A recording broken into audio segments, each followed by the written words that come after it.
Halo, kita masih bicara tentang berbahagialah. Yesus sungguh luar biasa. Khotbahnya, sabdanya, ajarannya, dan berkatnya kepada kita sungguh-sungguh luar biasa. Sebab Tuhan mengasihi kita, mempunyai rencana yang indah bagi kita.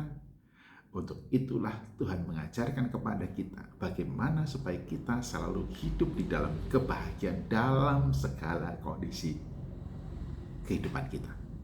Hari ini kita bicara tentang berbahagialah orang yang dianiaya. Masih tentang penganiayaan.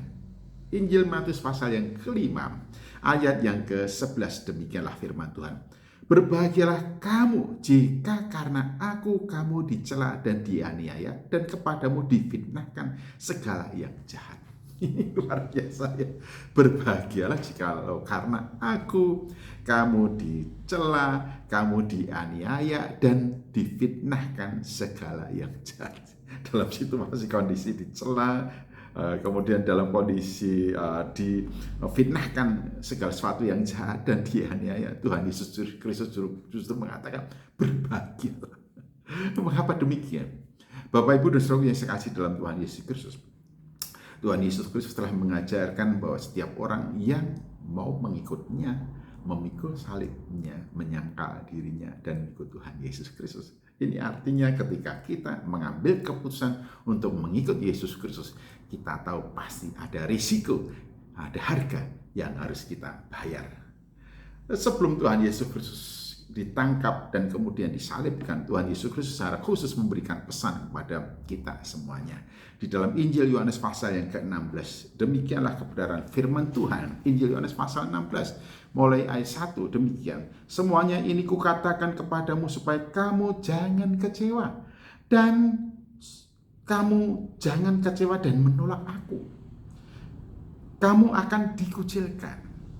Bahkan akan datang saatnya bahwa setiap orang yang membunuh kamu akan menyangka bahwa ia berbuat bakti bagi Allah. Mereka berbuat demikian karena mereka tidak mengenal baik Bapa maupun aku. Tetapi semuanya ini katakan kepadamu supaya apabila datang saatnya kamu ingat bahwa aku telah mengatakannya kepadamu. Jadi sebelum penganiayaan datang, kita orang percaya dicela, dihina, difitnahkan sesuatu yang jahat. Tuhan Yesus Kristus telah menyatakan itu dan memberi pesan, jangan kaget loh ya, jangan kecewa loh ya, jangan juga kemudian meninggalkan aku. Ketika kamu dianiaya, ketika kamu dikucilkan, ketika kamu dicela, ketika kamu dihina, ketika kamu difitnahkan yang jahat, karena aku. Tuhan Yesus sudah mengatakan itu kepada kita. Dan mengapa hal ini bisa terjadi? Oleh karena memang mereka tidak mengenal baik Bapa maupun mengenal Yesus Kristus. Jadi ya sewajarnya lah kalau mereka selalu berseberangan dengan kita, dan kemudian oleh karena mereka merasa benar, menganiaya, mencela, menghina, memfitnahkan sesuatu yang jahat kepada kita semuanya. Jadi ketika hal itu datang, saat itu datang di mana kita diperlakukan secara tidak adil, semena-mena dan sewenang-wenang oleh orang-orang yang belum percaya pada Yesus Kristus, jangan kaget. Justru Tuhan Yesus katakan berbahagialah ketika engkau dihina, ketika engkau dicela, ketika engkau dicacat, ketika engkau dianiaya, karena aku. Mengapa Tuhan katakan demikian? Karena Yesus Kristus telah memberitahukan itu. Yesus Kristus telah memberikan jaminan kepada kita. Yesus Kristus akan selalu mendampingi kita. Providensia Allah terhadap kita, pendampingan Allah terhadap kita tidak akan pernah usai. Ia selalu mendampingi kita. Ia tuh bekerja bersama-sama dan kita ketika kita bersedih, pedih oleh karena penganiayaan, Tuhan akan memberikan kepada kita penghiburan.